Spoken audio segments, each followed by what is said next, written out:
I gotta remember I'm in charge here. There we go. Good.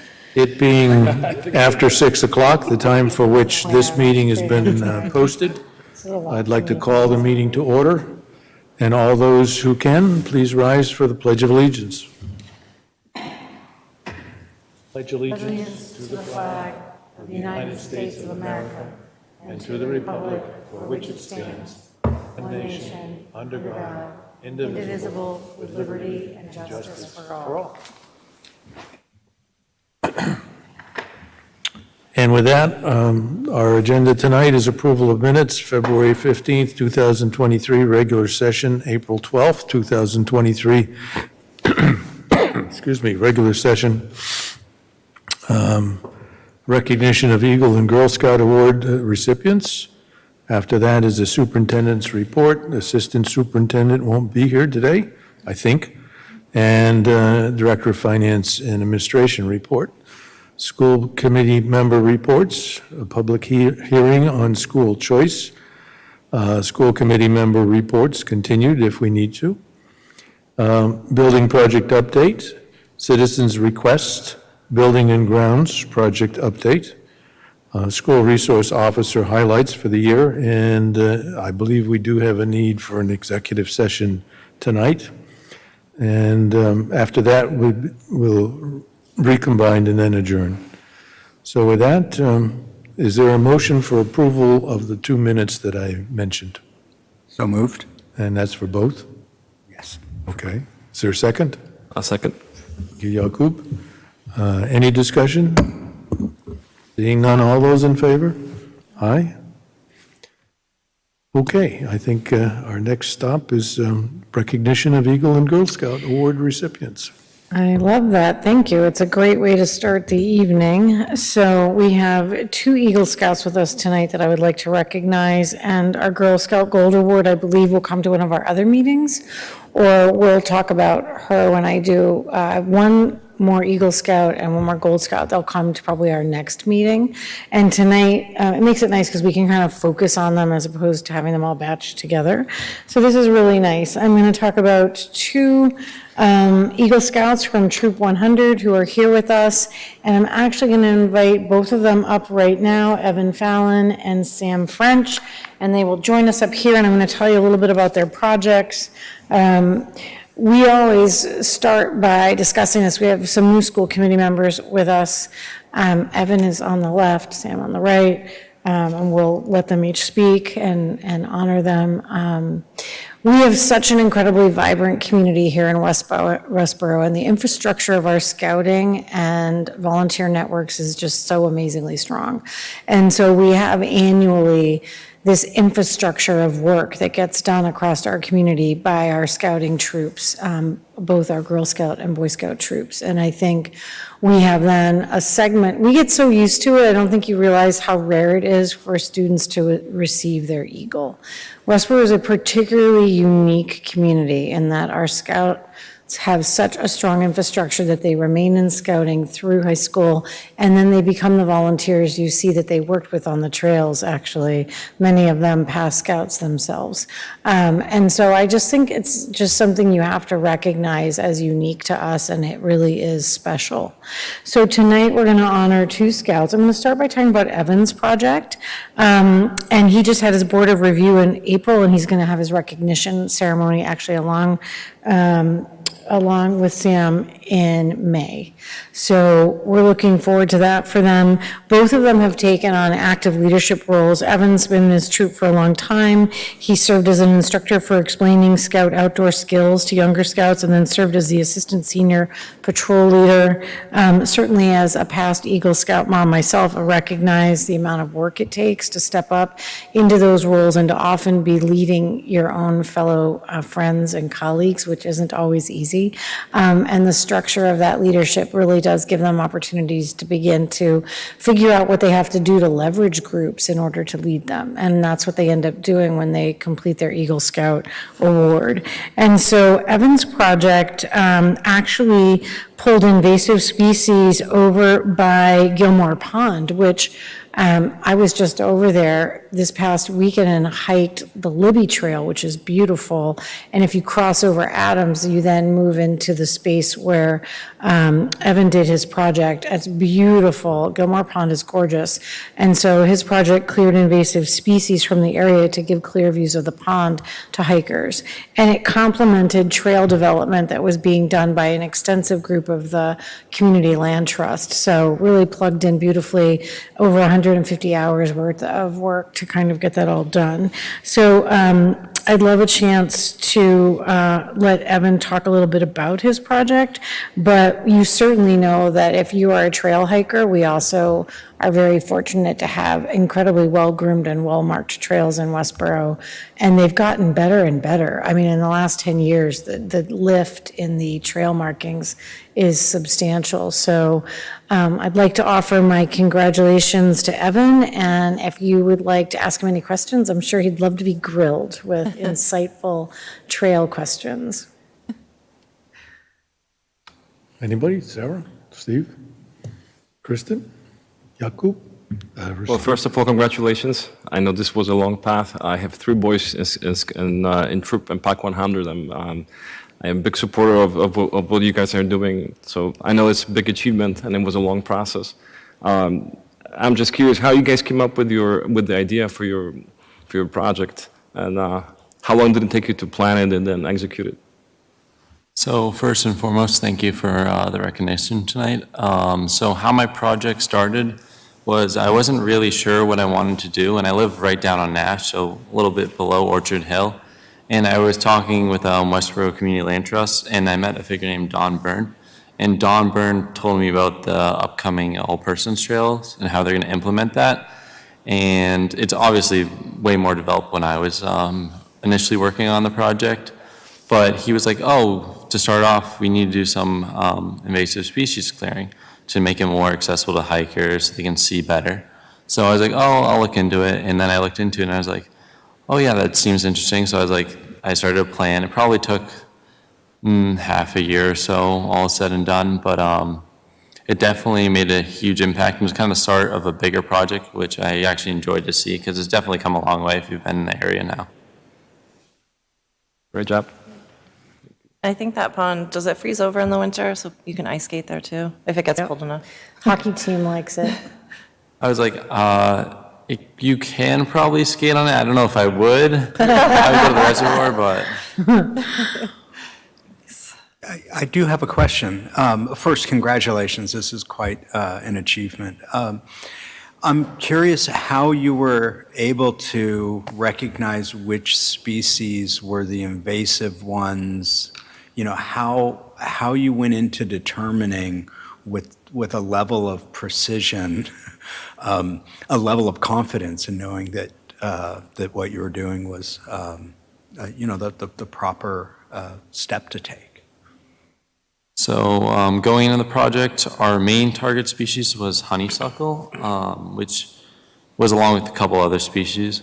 But the person who taught me, for the most part, the identification in real life, as long as the articles that he sent me to help identify these plants, was David Buffo. He's been an active member in our troop for a long time. And he was definitely a big help when it came to identifying these species. That's great. Thank you. It is interesting what's invasive. You know, you really have to find out. And then, of course, I'm sure you did the research on what it does to choking out other species and that are indigenous to the area. Anybody else we can? So, Congratulations. Yeah. If the parcel is where I think it is, and this is the one that's the Libby Trail, is it? the Libby Trail ends right at Adams, and you'd cross over, and then you hike a little further and you hit the new trail they developed around Gilmore. It's beautiful. Top of Orchard Hill. Yeah. Yeah. Mr. Libby was a member of the Finance Committee in this town forever, and he owned a parcel up there, which was, I don't know, probably 15 acres, and I think this is probably it. And he gave it to the school committee first. We tried to build a school there, but it was so wet we couldn't do it. But anyway, after a number of years, it then reverted to the town. So it is now, in effect, conservation land, I'm Yeah, pretty it's a sure. beautiful part of the Charm. I hadn't hiked it and was amazed when I got up there how nice it is. So Evan's project really provided, again, the ongoing care of trails for our whole community. And now we're going to talk about Sam's project. So Sam French, again, Troop 100, a very vibrant, strong troop, had done, I'm kind of fascinated by this when you're my first orienteering trail worker. Like, I'm like, all right, this is cool. I probably have questions.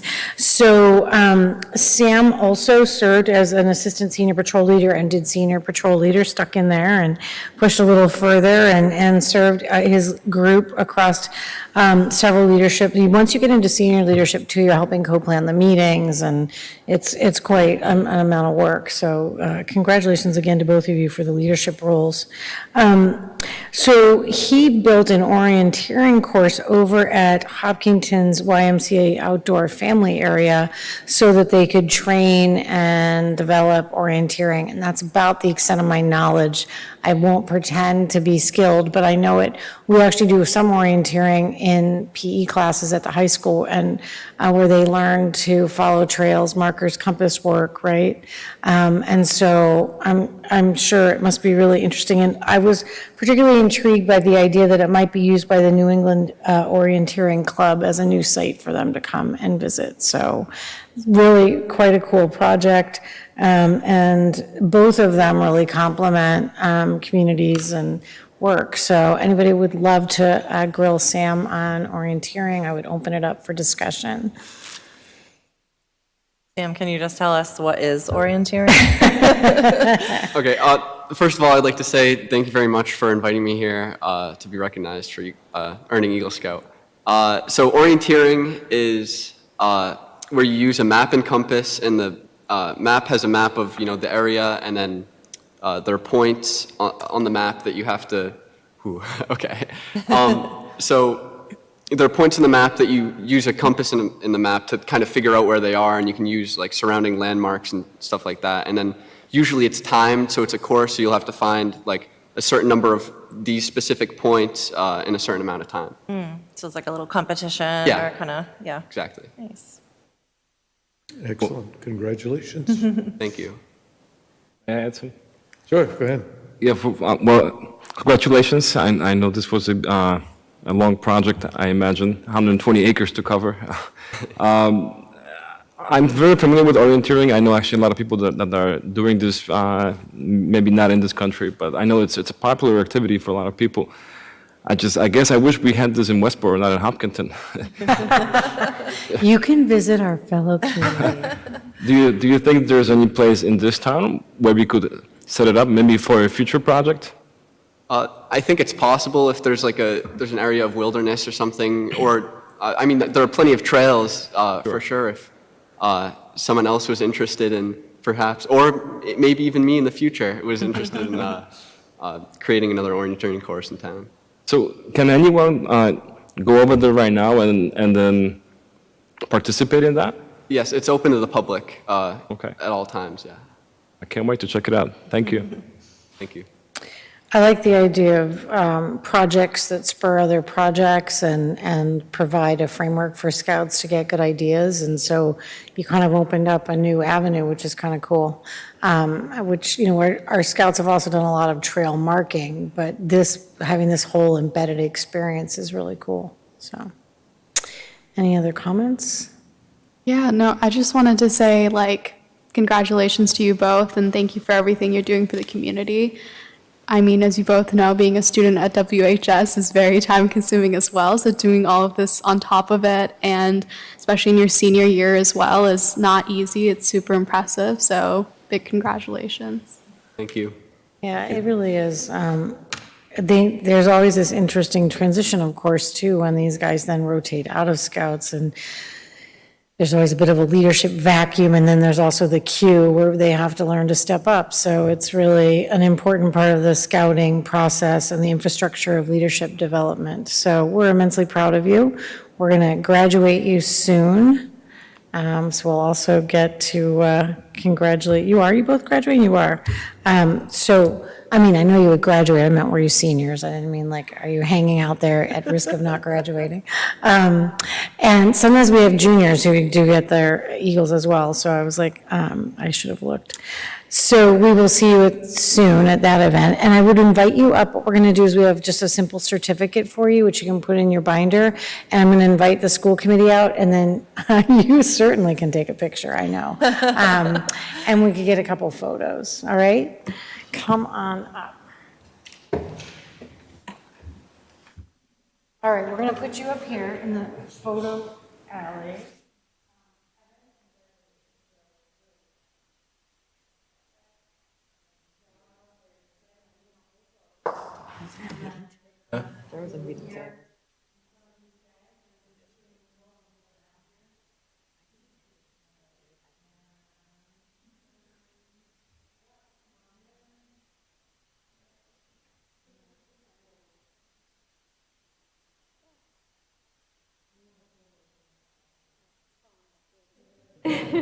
Wonderful. Thank you.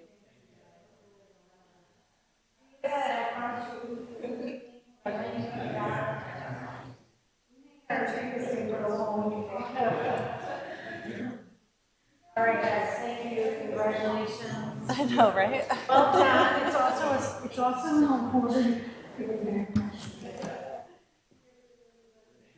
They're fun.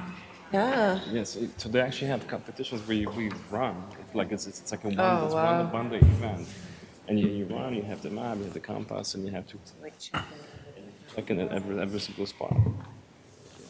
Really amazing. This time of year, there's endless celebratory things going on, which is really makes, like, is one of those things we actually call a perk of this work, that you really see the trajectory of students that have been with us a long time, who have had all these experiences, and they just come to culmination, and it's just very meaningful. So I just want to let people know that we have a public hearing scheduled for 6:30, and I will interrupt wherever we are, excuse me, at that time. Perfect. Okay, superintendent's report, please. Thank you. So last week was vacation week. It was quiet. We tried to rotate out people to rest during this time of year. So actually it was my rotational option this time, and I was actually away. So I was able to return, and now I'm digging in. We started working this week to put together a hiring committee to work on a replacement for Dave. And, I think we will both recognize him at our last meeting and wish him well, but the process to make sure that we have a strong transitional replacement and a new person to welcome to the team is what we're focused on right now. My assistant, Andrea Macknick, will also be retiring at the end of the year after many, many years of service in this district. And so we will have a chance to recognize her at our milestone ceremony. And we are also starting a hiring process to look for her replacement. So hiring season is underway. We begin with internal transfers first. We always keep an opportunity for faculty to request transfers to other buildings, other subjects, change things up. And so there's always a short list of faculty interested in changing aspects of their work in the district. And so we always start there and do internal transfers. And we're at the point in the year where we are working on delineating, confirming sectioning for next year, K to 12, looking toward, the last piece we do is the high school because it's based upon the drawdown of the schedule, what kids are asking for and how the team allocates FTE in order to give the maximum opportunity for all students to have the coursework they would like.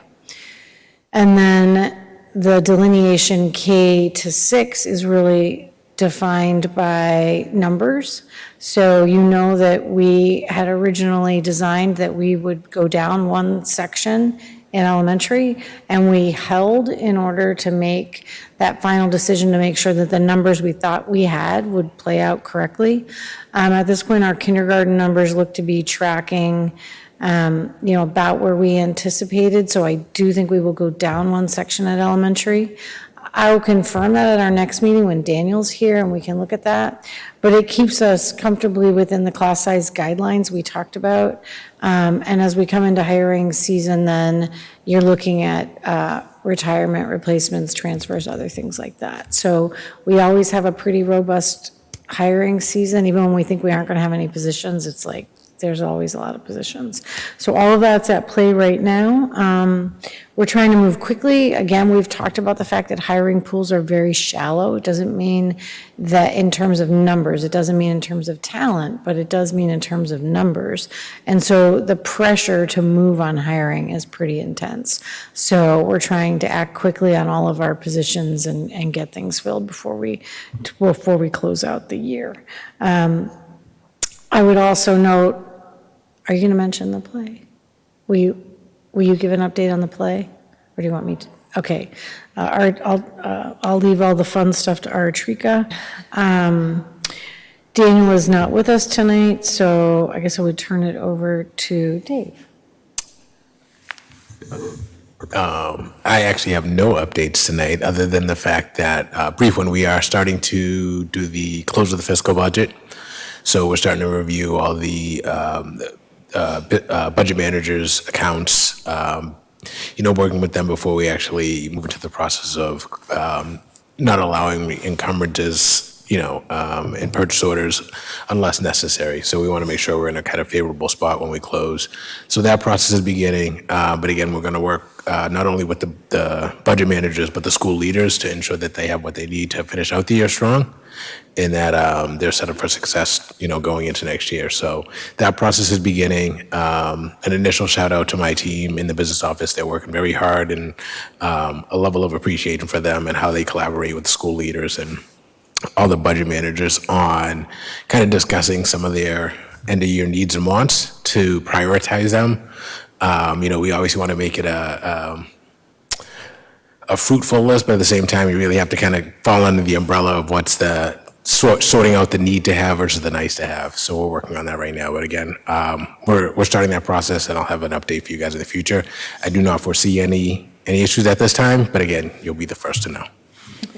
I would, when we were discussing hiring, one of the other things I would note is that you're starting tomorrow for payroll hire? Yes. End of the week, we're also on a hiring cycle for a new payroll person. So we will be transitioning payroll. That's always an essential position to fill, because whether you have someone or not, we have to pay people. So it means that shifts over, really, Paige ends up picking up the vast majority of that work, Paige Thomas, but she's got a whole other pile of things. So that delineation is kind of underway as well. So I think we have a strong pool. We're very excited to hop into getting that replaced as quickly as possible. And that's my report for tonight. Very good. Thank you. We have about 6 minutes. So Aratrika, if you would do your report, then we can do the public hearing. Yes, so kind of building off of recognizing Evan and Sam for their work, it just shows how much the Scouts do for us. Just on the 29th of this month, this Saturday, the Girl Scouts will be doing textile recycling at the high school. There should be another day they'll be doing in May as well. That's coming up this weekend. Next week and the week after that, the first 2 weeks of May, will be AP exam testing for all of the students at the high school who are taking AP classes. The play that Ms. Bach mentioned is Guys and Dolls, which is happening this Friday, Saturday, and Sunday. Tickets can be bought at lunch, at school. There's plenty of ways to get your hands on them, and there's posters, I think, 2 inches apart throughout the whole entire high school. So it's hard to miss. Junior prom is on the 19th, and tickets started selling at lunch. Senior ball is on the 30th, and tickets will be sold soon. Another event that I wanted to mention was that the Teen Mental Health Initiative chapter here in Westborough is doing an event at Westborough High School's auditorium on May 6th from 2 to 4 p.m. it'll be an interactive workshop for teens and parents to learn and meet with 4 different experts about how to navigate mental health between school and different situations. 2 of those experts, I believe, are doctors, so it should be a really good event. And if you have any questions, please feel free to contact the chapter at the high school. I think the last thing I will say is that the last day of school for seniors is May 26th, and the graduation is scheduled for June 3rd, I believe. Yeah, that's my report. And you had Spirit Week, it's not called Spirit Week, you had Spirit Week, and then you had Competition Day the right before vacation. Right, Did and the that go seniors off? won. Oh, did they? Come on. I was sadly not able to be there that day, but I heard all about it, and the seniors, yeah, they were able to take it. I think So- any school committee member who has not ever witnessed Competition Day should put on your list, and I'll take you next year because it is really It's fun. From what I heard, it was fun. It's pretty wild. It's fun. Yeah, it's really good, clean fun. It's a good time. I'll also add that I believe the process for choosing the next student representative is underway. Mr. Callahan is taking care of that. If I'm not wrong, my last meeting should be the next one, right? Because that would be Yes. the last Wednesday before school ends. Yeah. So I think I might. I don't know. I've had plenty of students come up to me and actually ask about things that they've heard at the meeting, which I thought was really cool to just see that students are aware of the things that we're doing around town, and there's students getting involved on planning boards and environmental councils, and it's just been nice to see, coming back from a lot of COVID and coming back to a normal year, how engaged students were able to get. Yeah, it has been exciting to see just that vibrancy of opportunity really being out there for this year. It's very exciting. So we look forward to one more meeting with you. Mr. Durrett, you have 3 more minutes. I have 2 more minutes. Anybody want to do the report in 2 minutes? I can. Very good, Jakob. Yeah, I have nothing to report. That's good. All right, that reduces yours to whatever. Well, I have you- a couple announcements, so. Okay, do you well, wanna- do you have- I just have a shout out Okay, go ahead. to DPW, to yeah. Westborough Fire and Rescue, Animal Control, and the Police Department for making a great Touch a Truck event on Saturday before last. And we look forward to doing it again. We had a great turnout, so thank you, everyone. Yeah, you had good weather too, didn't you? I was away, so I didn't get to go, but did you have good weather? Oh, yeah, the weather was. And you got a good turnout? Yeah. It's a fun event. People It- seem to yeah. really like it. Yeah, I would say we had more this year than even That's last year. very so, exciting, Steve, yeah. That was good. Very exciting. I also have nothing to report, so. All right, and mine will be briefer yet, which is I don't have anything to report at this point on either school committee or, for that matter, the building projects, because Kelly's going to give us an update on what's going on. I'll just briefly note that we got our first bill after the sun started shining since December in regards to fails, and we're starting to now accrue additional credits beyond what we had before. We still think there's something screwy with the way the meters are working, but our consultant is working on that. And I guess at the end of this, I'll have one other comment. But for now, I think we can move on to the public hearing for school choice.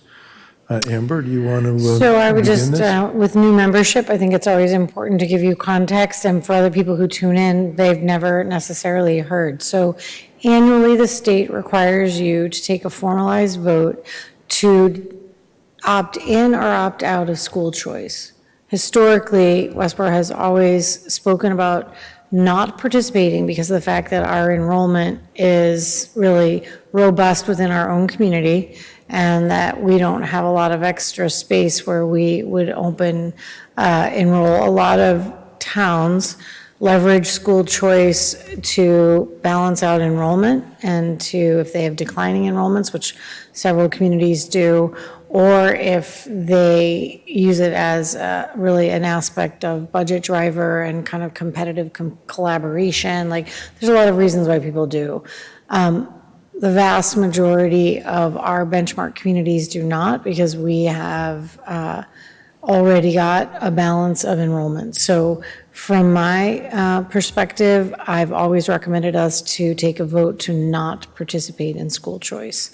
And I would recommend that continue to be our track. But I think it's certainly open for any questions you may have. So typically that's how we do this. I mean, Kristen and Steve, you have more history if I've forgotten anything, but it's just an annual vote. And then Andrea will send our minutes to the state indicating that you voted to not participate in school choice. I guess I would remind everybody in this regard that we still have some floating potential attendees depending upon what the state does to us in regards to the issues at the state hospital, as well as the people who are housed at the various hotels in town, for which we have an obligation to educate their kids to the extent that that they wish to use Westborough instead of where they came from.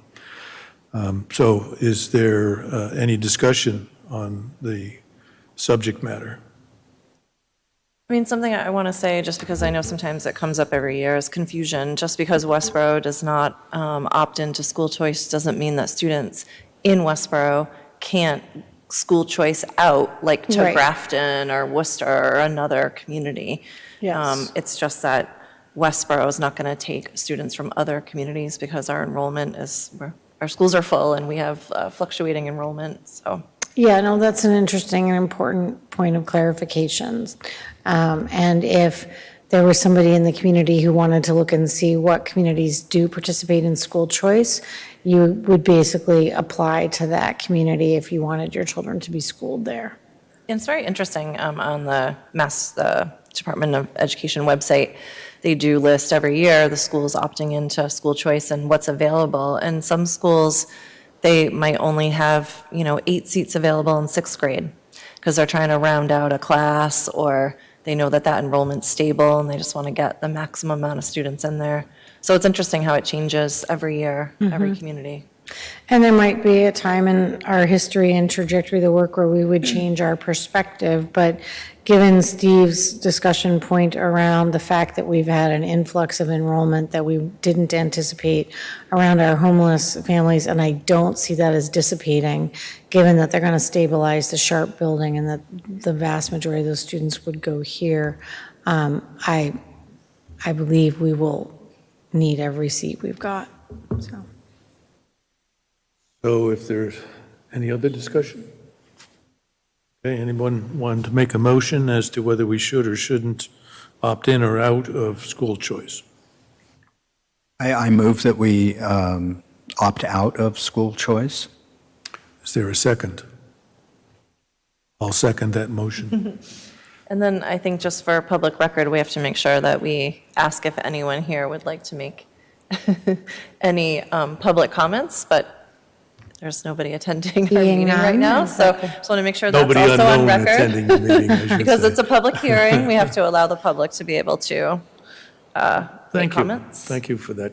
And since there is no one here except members of the school department, I assume that no one will speak up. So with that, I'll call a vote. All those in favor of opting out of school choice? Need to be a roll call vote, does anybody know? Well, we're here physically, but yeah, let's do a roll call just in case. Okay, so you just say your last name and then yes or no. Moskal, yes? Vincent, yes. Okay, and the yes is that we're opting out. Out, yes. Direct, yes, we're opting out. Bachelor, yes. Dean, yes. Very good. So it's 5-0-0, all in favor of opting out of school choice. Very good. So now back to you, Kristen. Okay, thank you. A couple announcements. First, I want to say congratulations to Stephanie Garrett, who is a 6th grade teacher at Mill Pond. She's been teaching there for 22 years. And on Saturday, April 22nd, she competed in an Ironman in Texas.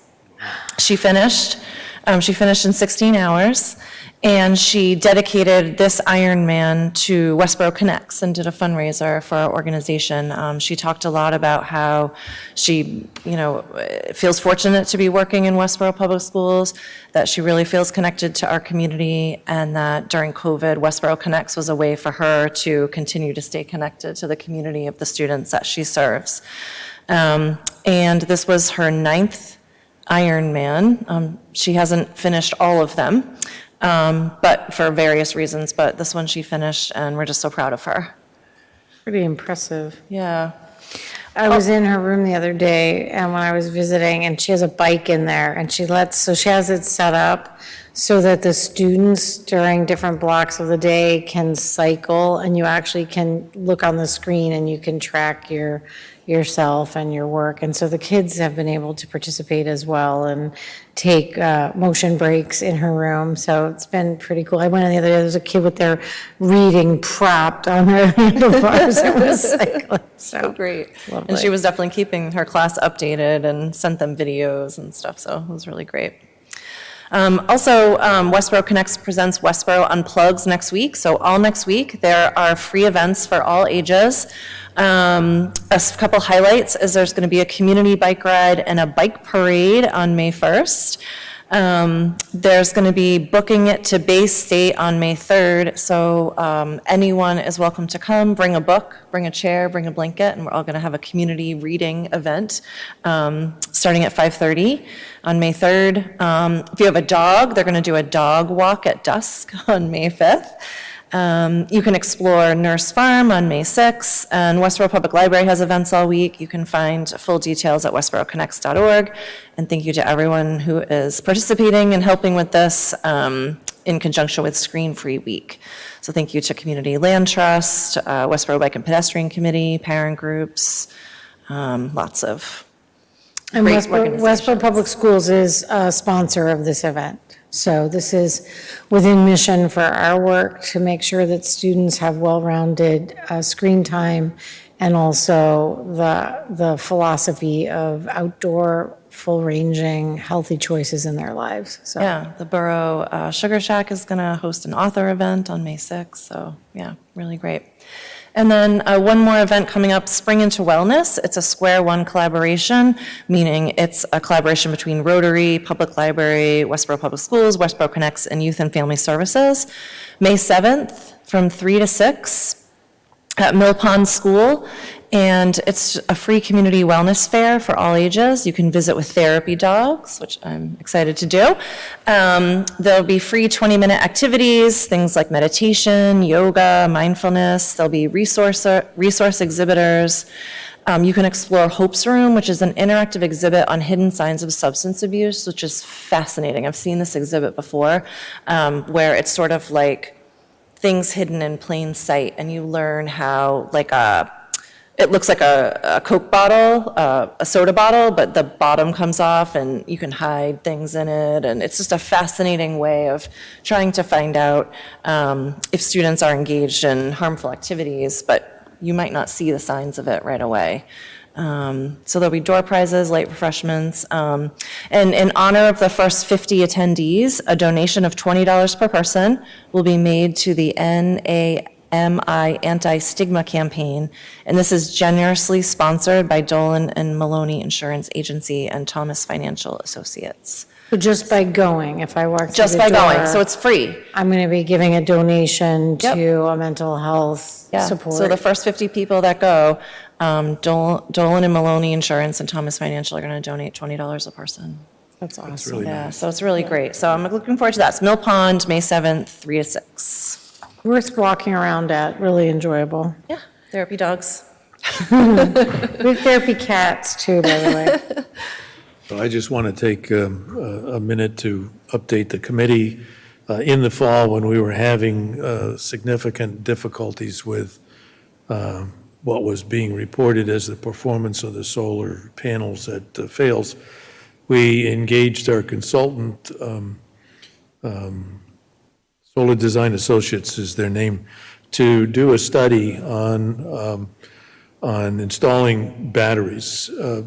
And the reason for it is we have a demand charge which is from National Grid. Its purpose is to say, well, if you take any energy from us, the maximum capacity that you take creates a demand on the National Grid system, and therefore there's a fee for that.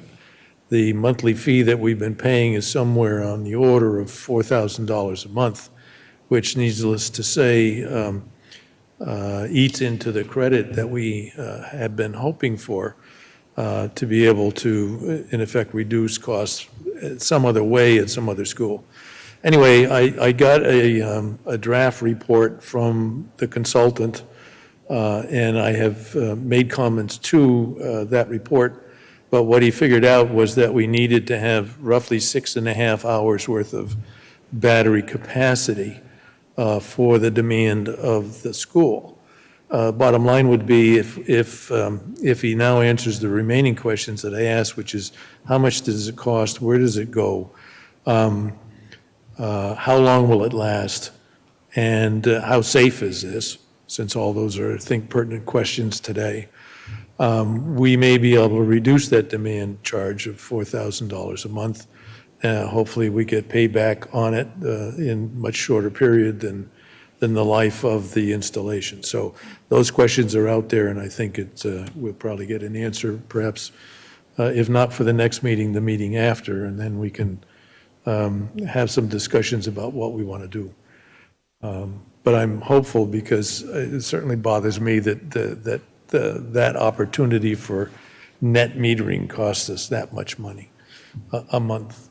But I just want to thank you, Steve. I think the work to be vigilant and use your skill set on this to move the needle in Westborough around this kind of work just remains really impressive and will have long-lasting impact in this community. And I don't think people realize the amount of time you put in on this and that your skill set really carried this branch of the work at the Fales installation. They didn't bring an expert to help us with that. I mean, we called upon them at different times for pieces of it, but it's really been Steve's vigilance around the expectations for what it should pay us back, what it should do for us as a community, and really taking to earnest the net zero goal is really just being carried by Steve. So I just want to say thank you. I mean, I often feel like you're speaking a foreign language when you get into all this stuff because it's not an area of expertise for me. And I think what happens is people glaze over and give up. And that's what a lot of National Grid counts on sometimes, is that you're just going to passively let that happen and you're not paying attention. So when you get up that close on your bill and you look at what's happening to your dollars and your money and those charges, you see it on a macro, micro level. Macro, it fails, but micro in your own life. So thank you. It's been a tremendous amount of work. I'll just comment, I guess, that we're the first school, I think, in the Commonwealth to go through this process of building the project, dealing with National Grid, dealing with meter settings, dealing with, each one of these incremental things. And I think the other school systems, I believe there are 5 out there, through their progression of stuff have seen similar things that we've experienced. And, as a result of the combined knowledge, that going forward, others won't experience the same grief that we have. But also, it's important to know how this investment works because we have other school buildings for which there are opportunities, maybe not on the roof, but certainly with some of the schemes that are out there. The Mendon High School has, let's call them, sort of like carports, but the carport itself is solar panels. And other schools have different systems as well. So for all of us, particularly for Westborough, in any of these other opportunities, we really need to know the economics and how it works and what we have to deal with. As you may not know, when I was discussing with the representative of MSBA when we dedicated Fales, he had no knowledge of this, mainly because they didn't fund it. And so he had no idea how the kinds of problems that we had to deal with, not only with the solar, but with the geothermal as well. So we're sort of the guinea pigs, I think, in this process, but none of us have lost track of the fact that our goal is still achievable, and in fact, should work out just the way we had hoped. Good. But you can't fall asleep because everybody's Yeah. trying to figure out some different way that we lose our opportunity. So I just wanted to bring you up to that, and I'm looking forward to the answers to the questions that I asked on the draft report.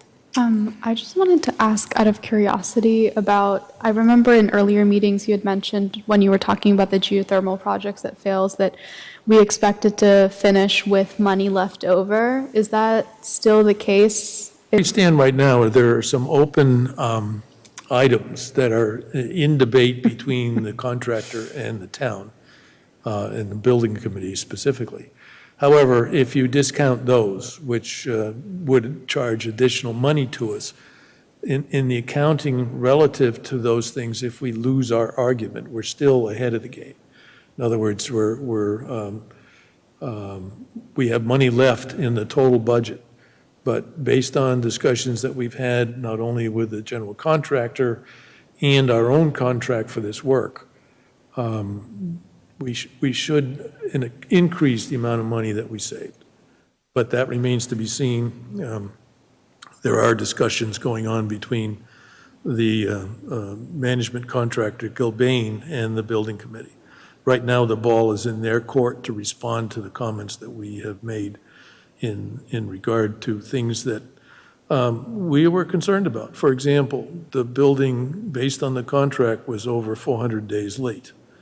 And so we have a penalty clause relative to that delay for which we are owed. There isn't any discussion about it because the penalty clause starts with the assumption that for whatever reason you're late, you owe us so much money every day. And the major reason why they were late was in effect, poor performance of the geothermal construction in regards to leaks, things that were done that shouldn't have been done, how long it took them to figure out what to do about that, and the corrections to it. As I think I mentioned, it was sometime in February of this year, I think, that we finally got the geothermal system running. And of course, the solar design is to power that system. So as far as heating goes, our costs are zero. There's no fuel. The only need, of course, is electricity to drive the pumps. And so that's being accounted for in the design of the solar energy system.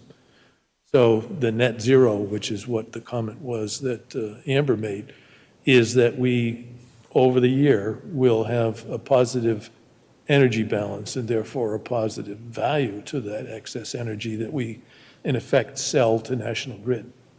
So all these things that I mentioned are all, how does somebody interpret these contracts? And how much do we get paid for what we deliver? What other incentive do we get from the Commonwealth in regards to the fact that we built solar here? Because there's an additional value of that energy. And it's not only in what we give to National Grid, but it's what we created, in effect, a balance for ourselves. And I think it's very typical at the end of projects, having been through, I don't know how many construction projects we've done over the last 9 years together. But when you're doing a construction project, at the end, the closeout, you've got contingency funds and you've got funds they had, that they had encumbered that are then falling back to the bottom line, and everybody's holding their little pile of other, things they think they can charge you for.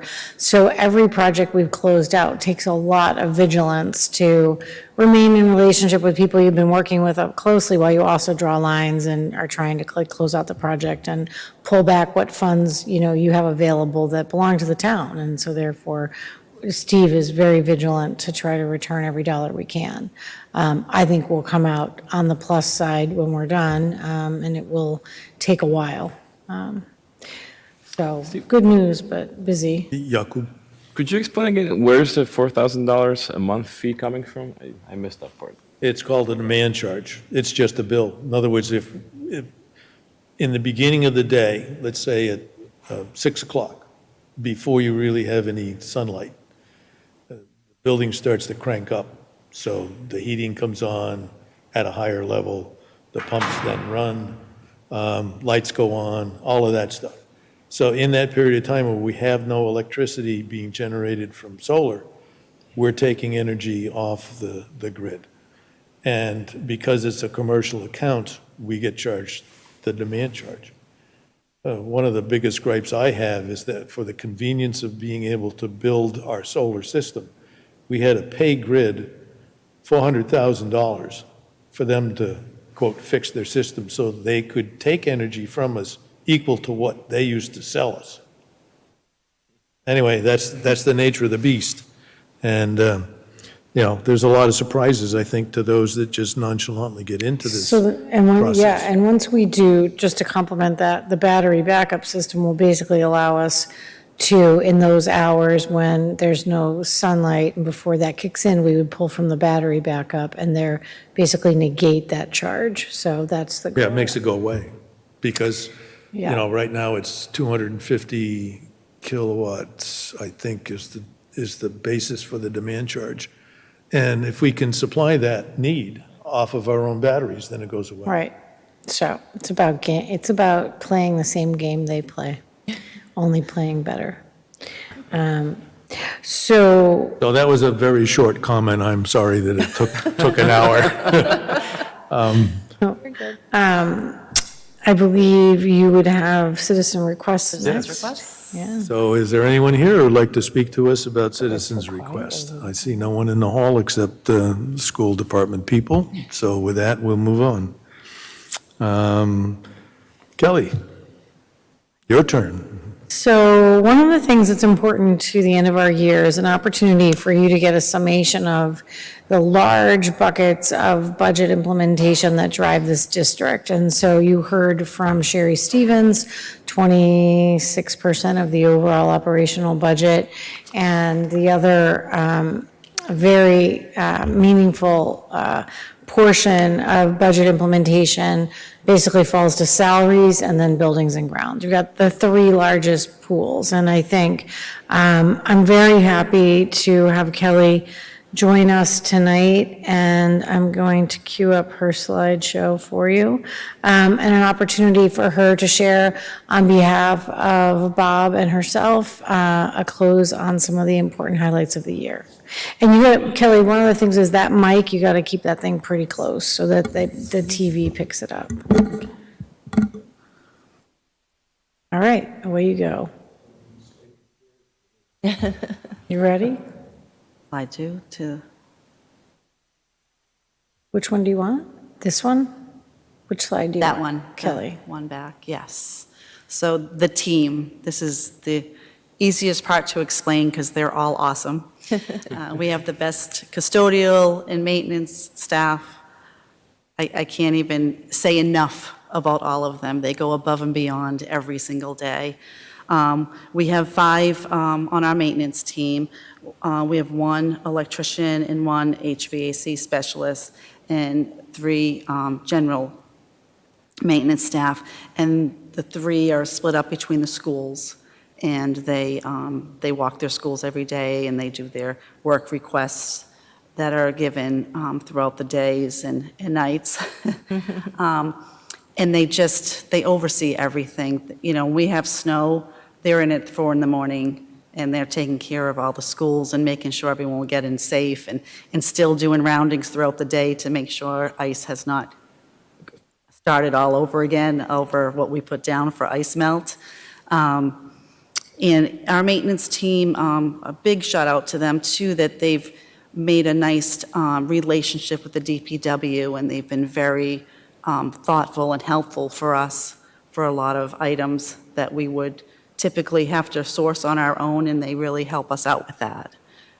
And they get along very well, so it's a good creation between the two of them. So in the ground support also, the mowing is contracted through DPW, but we do a lot of that cleaning in the fall and in the spring, and a lot of items that get done because of the graduation in June 3rd. So they're on it. They're already starting with mulch and getting things ready for graduation. And they like to have it done ahead of time, not rushing. And our custodial team they're amazing. They have their jobs to do, their areas to clean, and there's always extra stuff happening in the schools during the day and at night that they have to take care of, and they do it all flawlessly. I have to say, we are very lucky to have the team that we have, and most of them are very long-term with us. So when someone retires, we're very picky of who's going to take that spot because we're used to that person. And they just know everything about the schools and the teachers. And it's not just the cleaning. If a staff member needs some help to their car with boxes, they take care of that. Whatever's needed, they just take care of it. It's a very special team. And so some of our special projects, as you can see, the high school chillers is on the top there. That is definitely a need and not a want. It's a need to be replaced. And then, well, the fun one is the Armstrong Playground. It's awesome. It's a nice looking playground, but the equipment itself and I've tried out a little bit. It's really nice. Really, the kids ask me every time they see me going out there, are we going to be able to get on it yet? And they're very My neighbor interested. across the street asked me this morning. Yes. Before they get on the bus, they're like, Friday? I'm like, not Friday. A little bit more work with the vendors, but it just looks great. The kids are going to really love it. And then we have the Mill Pond roof. The design will be coming on the Mill Pond roof for the restoration of it, and we're happy to be able to do a restoration and save funds, and still get a 20-year warranty. So that's a very big plus.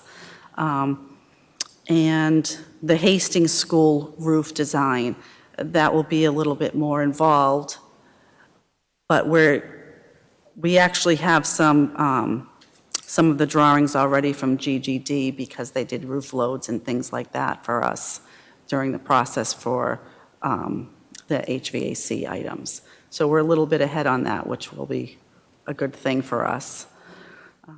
You ready? Yeah. All right, there you go.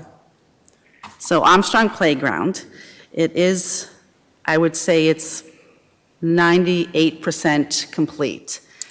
Fryer Engineering was there again today doing some stuff, and Mike Hightower helping us out, and that will probably take us into a week or two longer before the kids get on the playground. It's going to be tough, but to have it done, completed, and 100% for the kids to get on is our goal. And just to compliment Kelly's work here, was a $350,000 warrant article. We contributed an additional $130,000 in grounds work, sidewalk work, sod laying, and one additional piece of equipment, as well as, or just kind of covering the gap in the funding on the cost increase on the equipment. And we did some fundraising. So that's really good news. It looks spectacular. And before we transition, two other things. I mean, Kelly took point on this project from start to finish, so I just want to thank her for her quality of work on implementation of this project. And you can't leave here without knowing that John Fryer, Mike Hightower, those are names you should know as people that serve your facilities at an incredibly high level.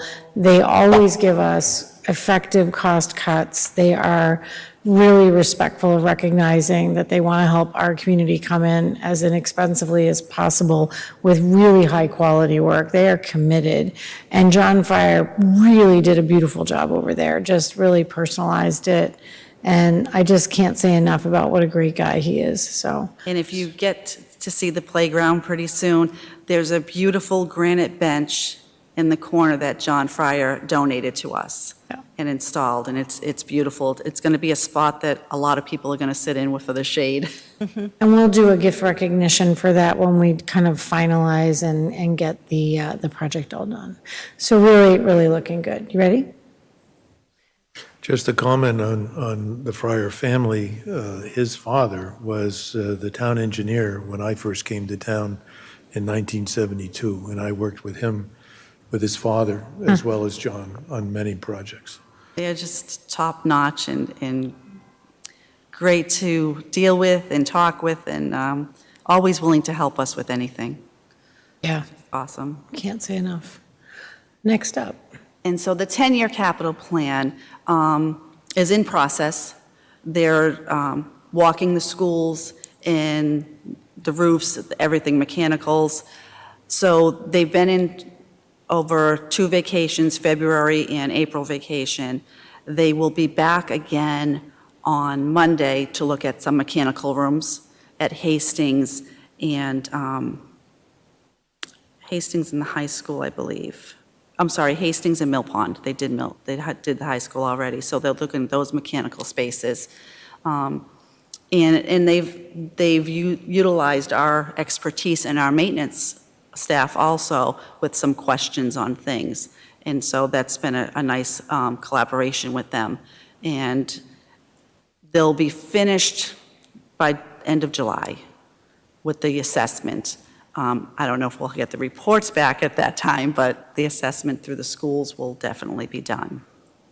We'll have to get a benchmark from them, Kelly, just to ask them when they actually would have a draft report for us, because we'll need it to roll into the reassessment and realignment of the capital work at the town level. So I'll be interested to see what feedback we get from them on their assessments of what we've accomplished in the last several years and where we really need to focus our work.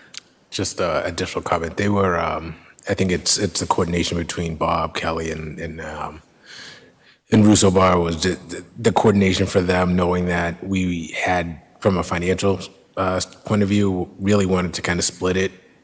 So they were more than willing to do some of the work now to get us a good jump start, and then do some work after July 1st so we could actually use next year's FY24 money. So it was super, super helpful as I closed and as the start of the budget. And, I want to just give, again, coordination and the collaboration of everyone just saying, here's what we need, here's the best way to do it, here's the financial, the prudency aspect of it, and at the same time, making sure that we get the deliverables in a timely manner has been really, super concise. Yeah, I'm really looking forward to this report. So the other one served us well, really, when I think about it, and now we really need a fresh one. You ready? Yes. So the high school chiller and RTU update. We had a few meetings with RMF, and it was decided to split the bid package into 2, because, the chillers are definitely still a need, and they've lived their life. So the chiller will be one package, bid package, and the RTU units for the gym will be a second bid package, so that financially we can, use that. So let me just add a couple details. We pushed this project out to bid once, and the number came back in at like 2.5 million. So because the number was over the funding allocation we have ARPA funds of 1.62. Oh, So because we couldn't award the whole bid, and they weren't necessarily comfortable splitting it without rebidding it. So after some work with Steve and the group and everybody, the goal would be to prioritize the replacement of the chillers so that the whole interior heating cooling system of the building works functionally. And then we would get the bid cost for the second tier of doing the separate isolated chillers and the work to do the gyms. So we'll end up with accomplishing within that amount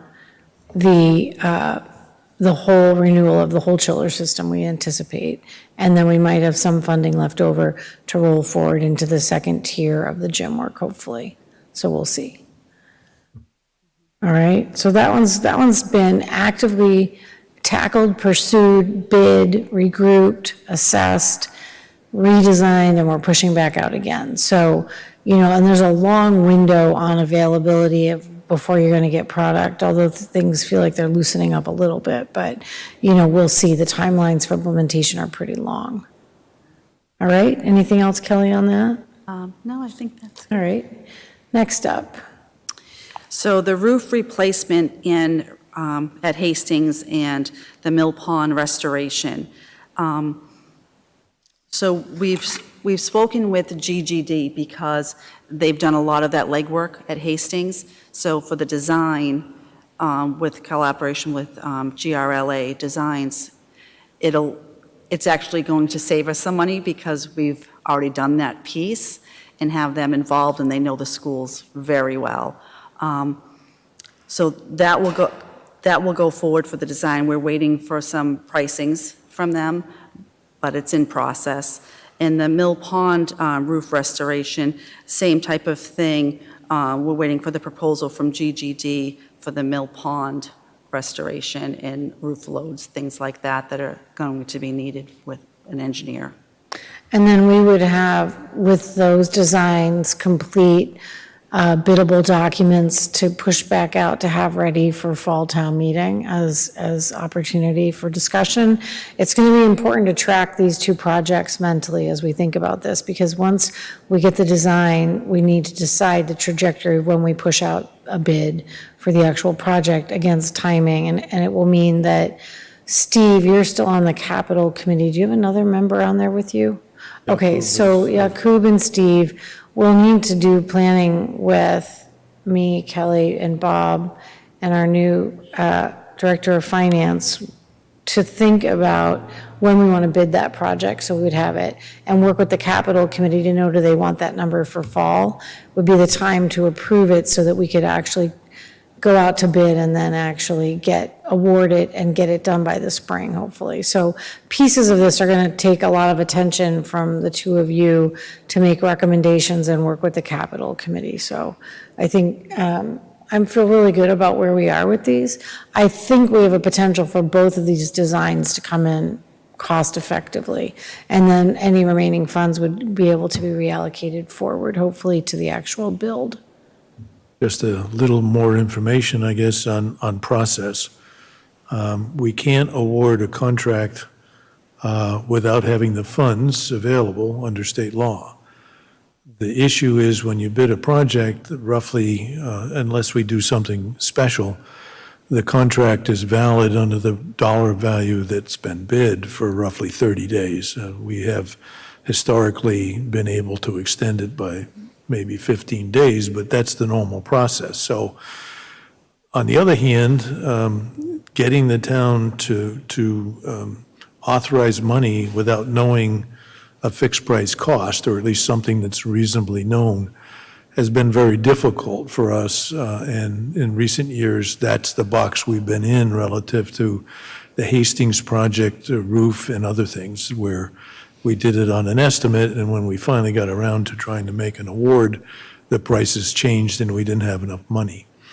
So the schedule then is to have your design done, go out for bid, so that when we get the bid, we have enough time between the bid amount and the ability to award to have the town meeting happen in between, so that we have a fixed price value that we can present to the town meeting for a vote, so that the town knows that's what it's going to cost. And that's the trick. That's what needs to be done, and particularly in this economy, where until somebody signs on the dotted line, you have no idea what the real cost of a project is. So this is the balance that we're now in. It's been a recommendation of the Capital Expenditures Committee and accepted by the Board of Selectmen as the process. So as Amber mentioned and Kelly presented, we have all this in the works for a design that we can go bid, and then the duration of the bid needs to fall within the 30 days of when town meeting is. So we have a schedule which, if town meeting was on the 15th of October, for example, then the bid needs to come in just after the 15th of September. Therefore, we have to back up from that, let's say 4 to 6 weeks, to put it on the out to bid, which then has to follow all the state rules and regulations.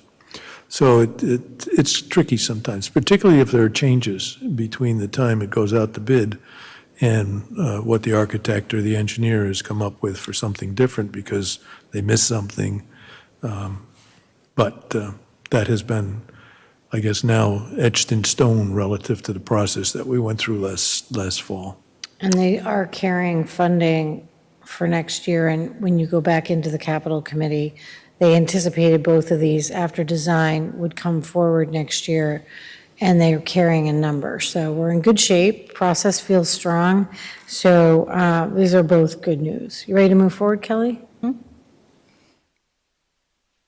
So potential next steps for Hastings ADA, MAB, IBEC, HVAC. So this project has really evolved since I've been here.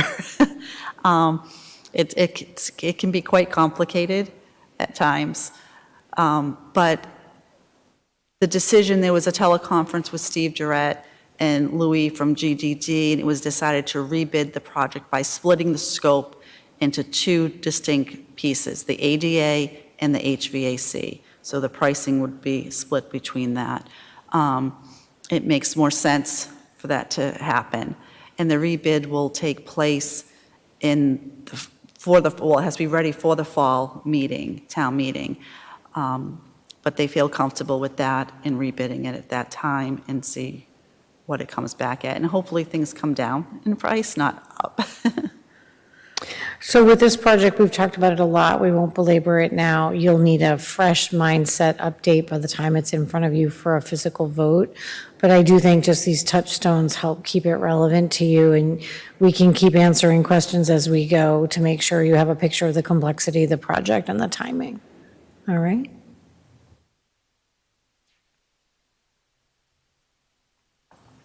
So our next project is a new walk-in freezer. That it's summer installed. It was supposed to come in May. Now it's going to arrive July 1st. There's all these delays still because of COVID and so forth. And as soon as it arrives, the vendors will be coming on site, and it's a good time of the year. The kitchen's closed, and they don't have to worry about any product. It's a good time of the year to have it done. So that's a voted, approved warrant article. The money's there, Warrant, the bid is out, the order's on its way, and we'll wrap it up. So good news on that one. Look at that playground picture. It's awesome. Isn't it Just makes you pretty? smile. It looks so good. That merry-go-round is unbelievable. You know, that's a fully accessible, all the equipment there is fully accessible. All It's ADA. really worth looking at. It's all ADA compliant. Everything is accessible. There's always a range of choices. That's going to be such a big hit. I can't even imagine. Although the large teeter-totter piece That's of really equipment looks cool. wild as well. So very pleased with the choices they made, and this will be a framework for us to assess at some point updating Hastings equipment. So that'll be the other rotation at some point. That large piece that you see that goes to a point is a very new product, and we're the first ones in Massachusetts to have it installed. So Neat. Emmy O'Brien and Sons are excited to get some pictures of Oh, that. yeah, I'm Yeah. sure. So we'll probably do like, when we get it all together, maybe a little mini, we should consider like a little mini ribbon cutting or something fun for the kids to do. I have a giant pair of scissors available. Yes, we so- do. I do. All right. I guess I would open it up to questions from you guys about all things buildings and grounds. No, I was just going to say, as someone who's been to both Hastings, I went to Hastings and Fales, this is an upgrade. This looks really cool. But I did have a question about the roofs. So for the roof replacement, I'm not sure if this is too early to be asking this question, but how long do we expect that replacement to last us? 40 years. I And believe it's how- 40. And how long has the roof we currently have lasted us? So Hastings roof, They're like in the 26 to 20s. 28. Yeah, they're in the mid-20s But it was now. only guaranteed for 15. Yeah. It's lived its life. We're talking about new technology to end up with a 40-year roof. Yeah, they used to approve roofs for maybe, 15 years now. We're well beyond that window. And again, that goes to our maintenance team, being diligent and checking things and always, A great photo. if it needs to be fixed, if we need an outside vendor, they let us know so that it's safe. Okay. Thank you for your update. I just have a question about the playground. My youngest son cannot wait to use it. Oh, it's awesome. He's been waiting since the fall, but the older two are not in Armstrong anymore. And I was wondering, is the playground available to the public? I think it would be worth saying a few words Yes. about that. Armstrong is one of the busier playgrounds even on the weekends, I think. Yeah, there's a lot of neighborhood families Yeah. that use it, they can walk It's there. Plus, walkable.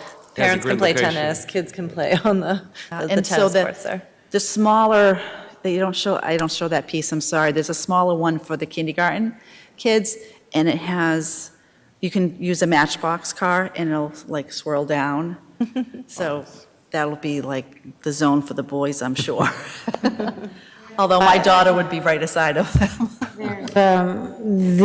All three of our playgrounds are really, and Mill Pond too, all four are busy on the weekends. And when I make my rounds on the weekends, I always do a weekend drive where I loop through all the schools and in my It's always sweats with a kids. coffee, my dog, and check everything out. And they're usually busy.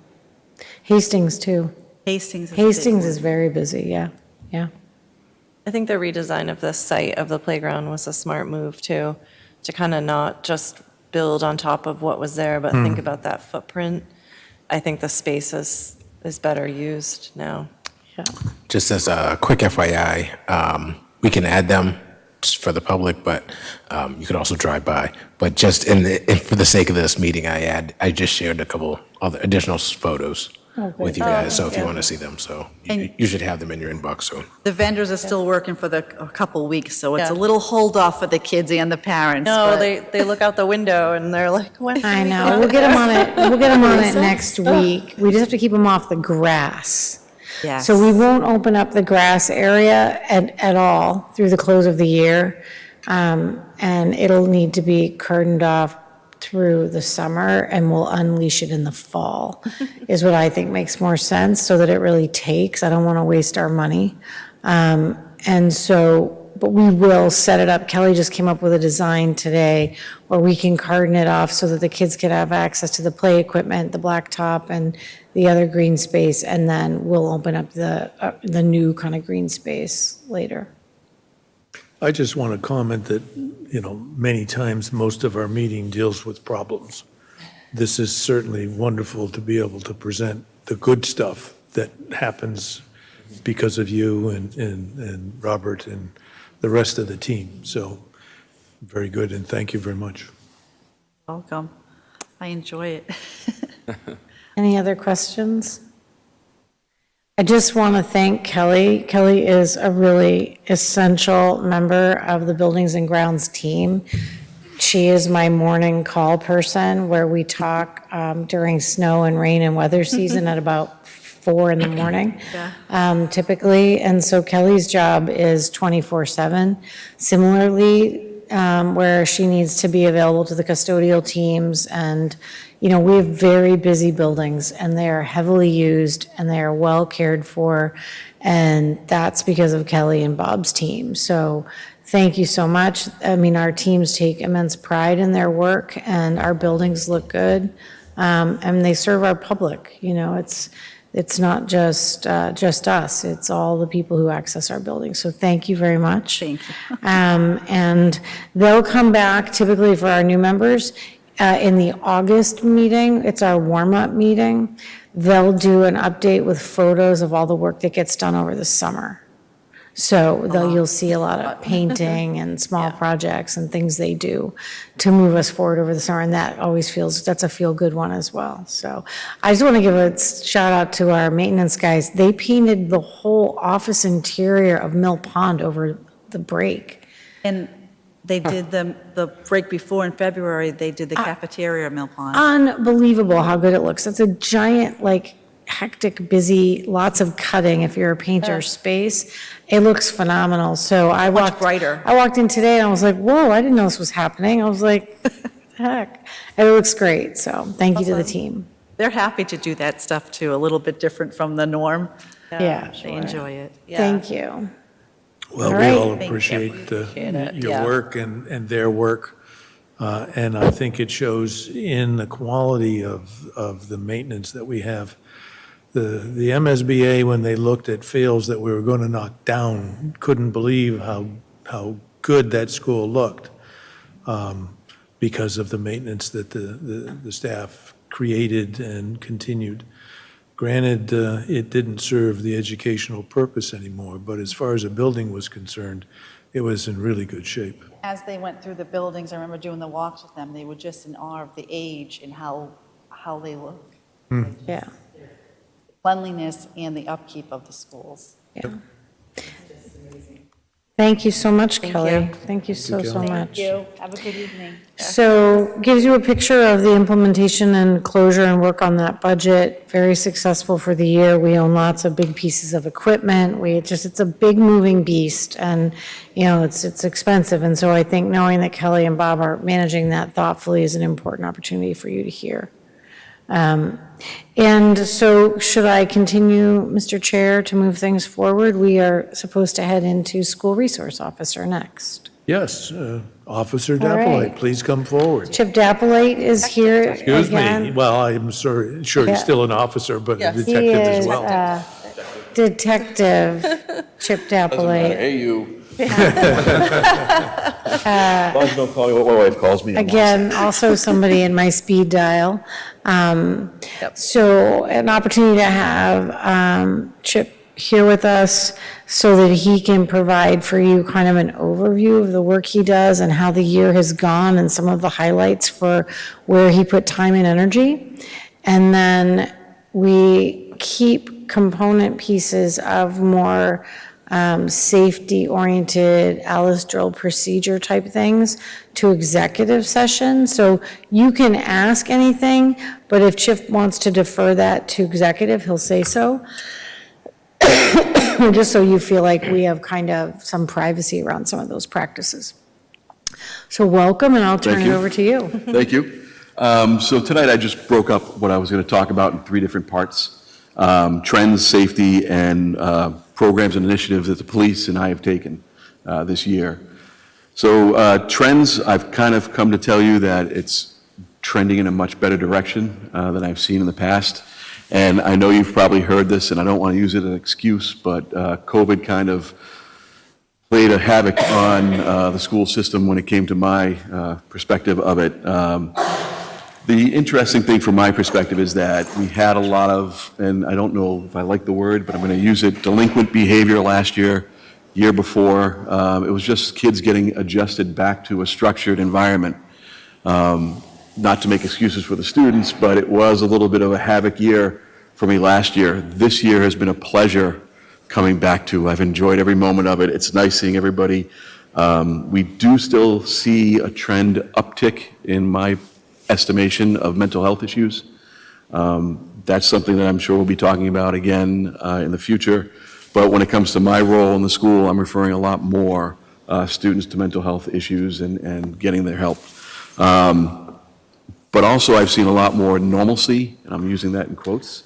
For a great example, we just had competition day at the high school. That hasn't been done since COVID. And it was just a nice event to see. Competition day is where all the students come together and compete in different, I don't know what you'd call them, events. And I'm using that loosely. They're just fun things to do for the students right before April break.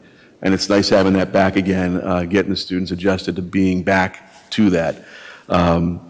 It was nice seeing, again, we had a cultural enrichment where all the students came together again. And when the students get back together, you can see how safety-wise and safety-conscious I have to be, especially in the high school, where everybody's in one spot. And that's already happened twice this year. Actually, it's happened a couple more times, but recently twice. and the students performed and behaved amazing. I have to say, in the cultural event we had, and I'm trying to remember what it was called, the cultural event where the drummers came in. Where did we have that? It was the Riverdance music group based they- out of Worcester that came in through the cultural grant we got from the Amazing. Education Foundation, and it was a lot of fun. They came in and did an amazing performance. But I have to be honest with you, I didn't know what to expect, because you never know student behavior on how that is, and they were spectacular. So the trends I'm seeing are a lot more positive impacts lately, and that's very nice on my end. I'm extremely happy. Do see a little bit more vaping, but I'm talking to my other SRO friends around the area, and they're seeing an uptick in that also. Don't want to say that's a good excuse, but we're looking into different ways of handling that. I've talked with the high school administrators, and they're very much on top of it. They're doing a very good job with it. I come in, of course, for advice. They're talking about vape detectors and things like that, possibly even using those, but right now I don't see a need for it. So moving on to the safety aspect, those are the trends that I've kind of seen this past year. The safety aspect, all schools have conducted or staff instruction on safety drills. The high school, we're having a meeting on Monday, and they're scheduling a drill coming up later this spring. So all the schools have conducted at least some sort of safety drill or have had some discussion on it, and the high school is conducting one coming up. Date is set, but I don't want to announce it right now, as you can imagine. We can feel free to ask me afterwards, and I'd be happy to tell you. Also, next year, talking with Amber and discussing with administrators, instead of having one drill, I'm trying to see if there'd be 2 safety drills, one in the fall earlier, and one in the spring a little bit later towards that. Again, just getting back to, and I keep using the word normal during this talk, it's really not normalcy, but routine, let's say. So that's something we're looking at. Each summer, I try and tackle a little piece of something. This summer, I'm going to be going over and reviewing safety protocols for each school, reviewing what we do on the police side and law enforcement side, and also reviewing what the school has. So I've made administrators aware of that, and they're all on board and happy to help out this summer any way they can. And I just want to reaffirm with everybody here, when it comes to the Westborough Police Department and the school department, we work very well together. Safety is the #1 priority in both departments. I have to say, I think we work very well together and have a good, very, very good working relationship, so it's always a pleasure. And this year, moving into initiatives and things that we've done, we did something a little bit different that we've never done before, but I've seen it done in other districts, and I wanted to bring it here. And Sergeant Shipwreck, who's in charge of our community relations team, really helped out with it a lot. We're doing lunches with the younger grades. We have officers come in, and I come in, and we actually just sit down and have lunch. And it was very interesting. The first one, I really didn't know what to expect over at Armstrong, because you just don't. And we were very well received, of course. Lots of high five, lots of hand washing. And, but it was really well received. And we didn't have a script. We just wanted to go and have fun, and we did. It was just sitting down, talking with the students, getting to know them, and showing a face behind the badge, let's just say, and it went extremely well. Mr. Mendes, Principal Mendes, was excited to have us, and even more excited, and said, "When are you coming back?" And I said, "Well, we'll come back, and so we're going to do it again." I said, "But why are you so enthusiastic?" And he said, "Because I've never seen a cafeteria that quiet." I said, "We'll come back whenever." And we did one at Fails. It went, again, tremendous. I'm trying to set one up with Hastings. Sergeant Shipwreck's already been in contact with Hastings, and he's going to be the point person on that. Also, something this year I've started was giving tours of the schools. A lot of my patrol officers respond to the schools when I'm not around. They don't really set foot in it. So I've been giving tours, giving them sort of a layout of the land. It's very interesting, though, when I get done with the Westborough High School tour, they all look at me and say, "I'll never remember where I'm going." And I laugh and I say, as long as something jogs your memory, that's all I care about. Something in the back of your head, "Oh, I remember this." And that's all it is. We do that with our newer officers now. We're hiring. We have 4 new officers starting soon, and all 4 will be going through every single school in their training. So part of their field training will be going to every single school in the district, and that's a box we actually check off and have now on our training for new officers.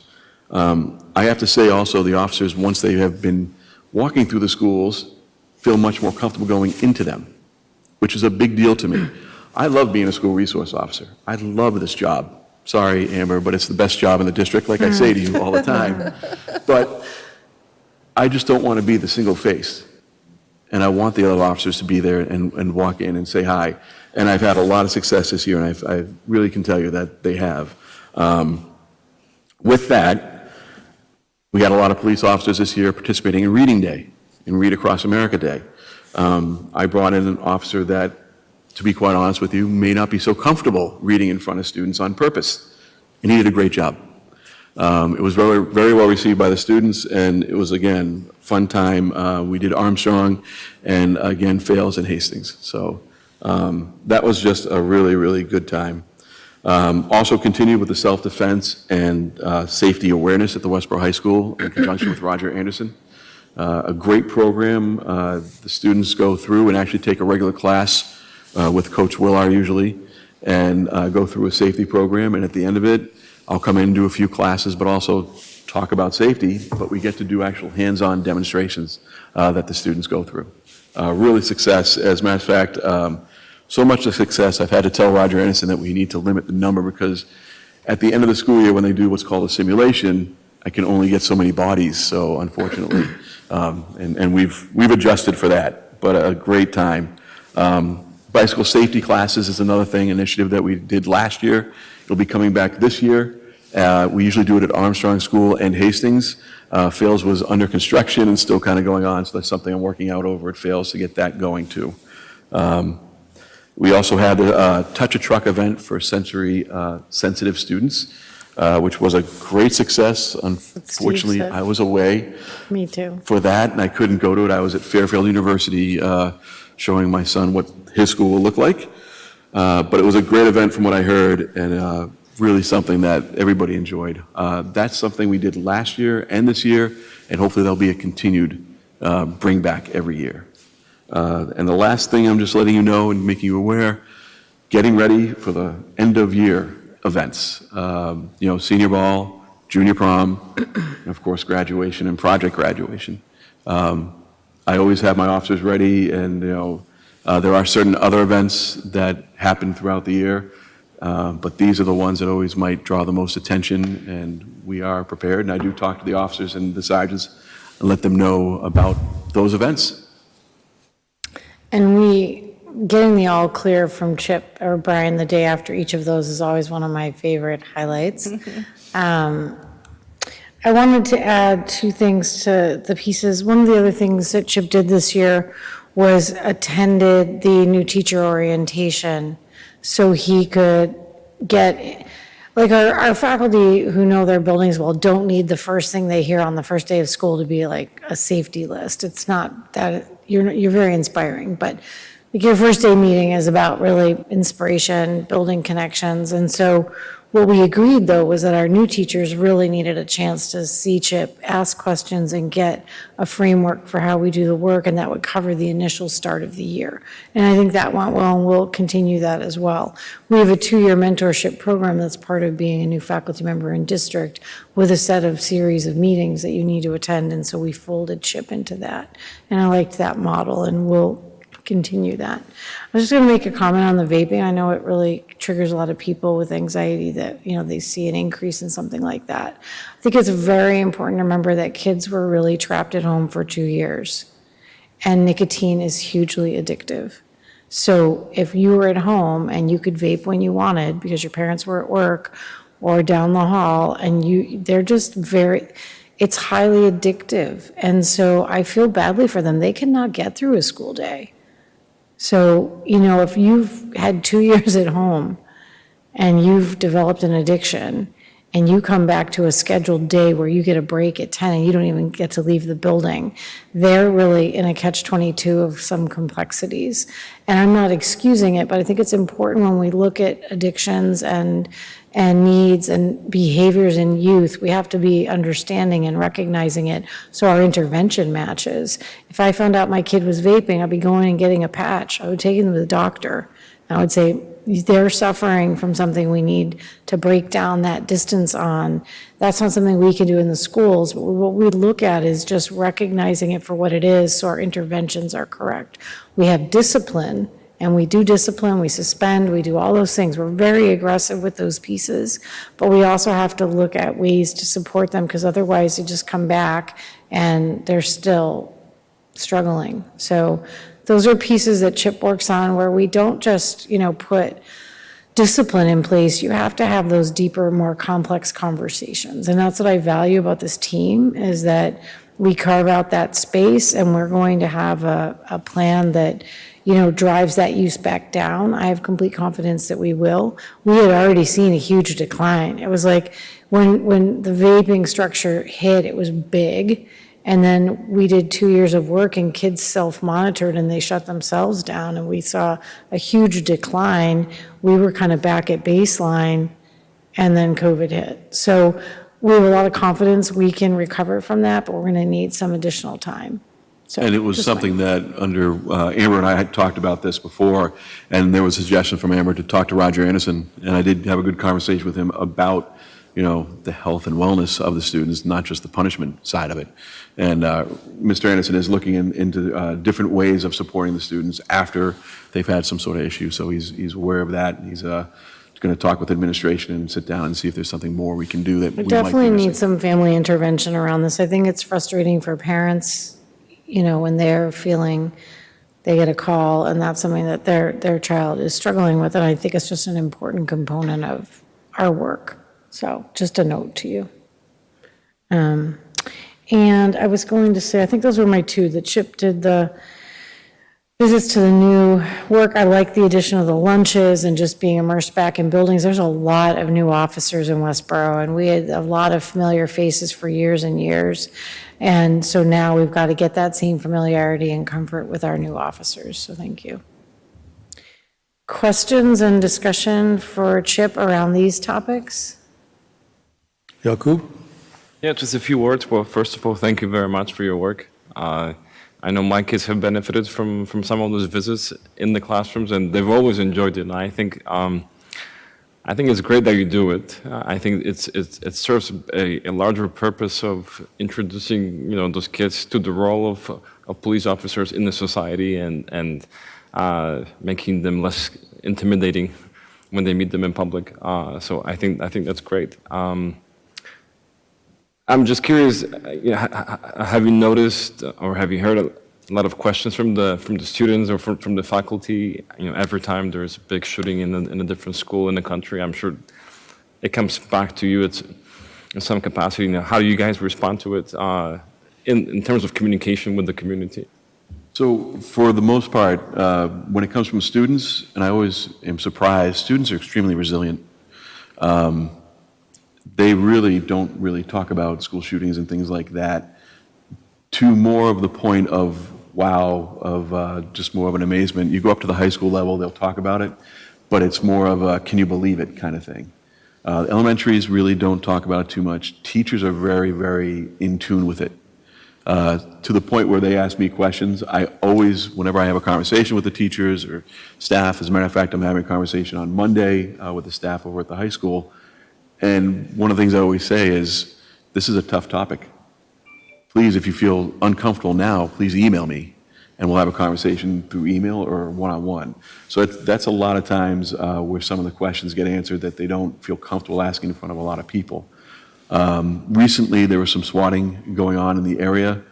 Swatting is a false call that comes into our dispatch, and if everybody's familiar with that, we can talk a little bit more later on about that.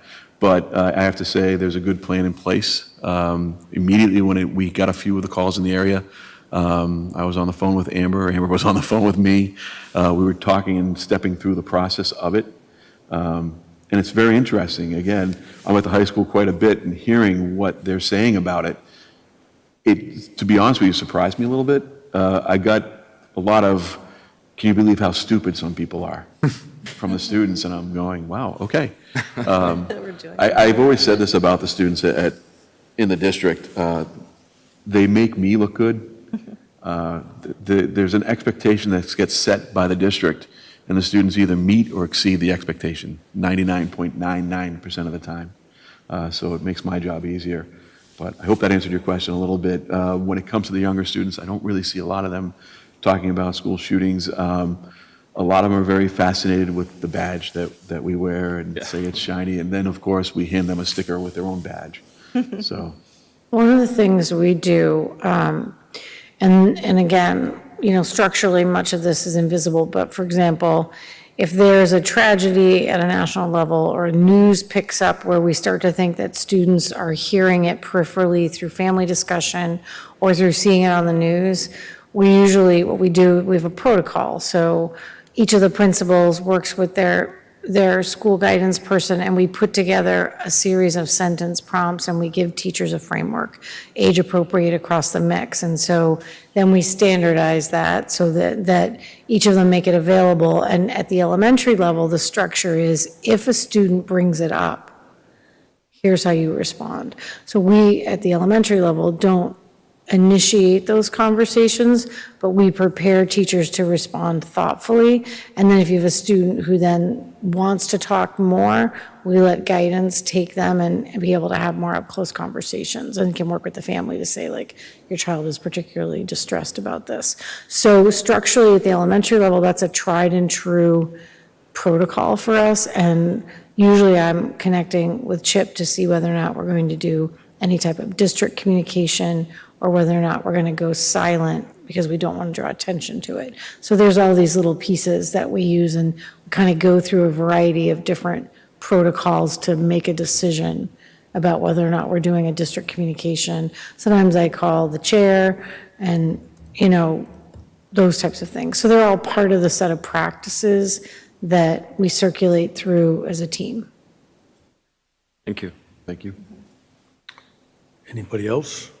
I just wanted to highlight the work that the Department of Youth and Family Services here in Westborough does, especially not just allocated to mental health, but like events like the school shooting, but also vaping. They've got a plethora of resources and really has the ability to deal with students and families on a more personal one-on-one level. So I know some of my peers that have benefited from those resources. So I just think when, addressing it, there's obviously resources at school, but also around town that I think are really useful.